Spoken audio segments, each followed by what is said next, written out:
Au Laos, appelé autrefois Langsang ou pays du million d'éléphants, les éléphants domestiques ont longtemps fait partie du quotidien des villages. Les cornacs, qui passent souvent plusieurs décennies au contact du même animal, ont accumulé nombre d'observations sur le comportement de leurs éléphants.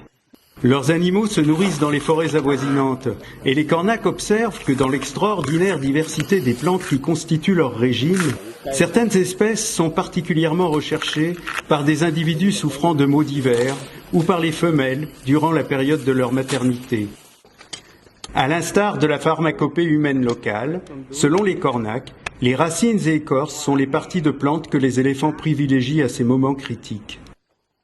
Certains de ces items végétaux recherchés par les éléphants sont aussi employés aux mêmes fins thérapeutiques par les cornacs.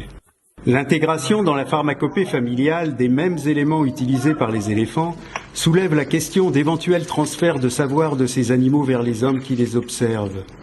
Ces convergences témoignent en tout cas d'une communauté d'usage des ressources d'un même environnement, partagée notamment par les hommes et les éléphants. En retour, lorsque leur éléphant est souffrant, les cornacs l'amènent dans des lieux où il peut trouver les ressources pour se soigner et intègrent certaines des plantes utilisées par leurs animaux dans des préparations destinées à leurs soins.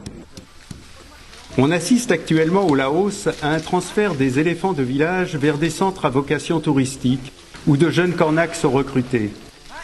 Dans ce contexte, les savoirs de tradition orale qui se transmettaient dans les lignées familiales de cornacs ne sont plus perpétués et menacés à court terme de disparition.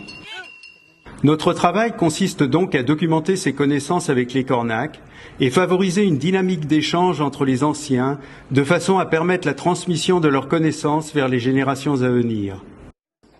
Le Centre de conservation des éléphants dans la province de Xayaburi, avec lequel nous collaborons, travaille à mettre en place des structures de formation pour les jeunes cornacs.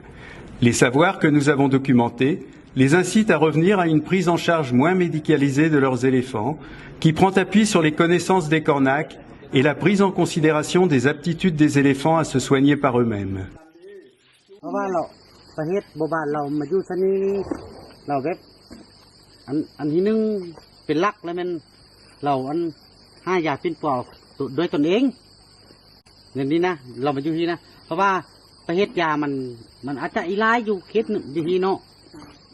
Donc il faut continuer à travailler pour en apprendre encore.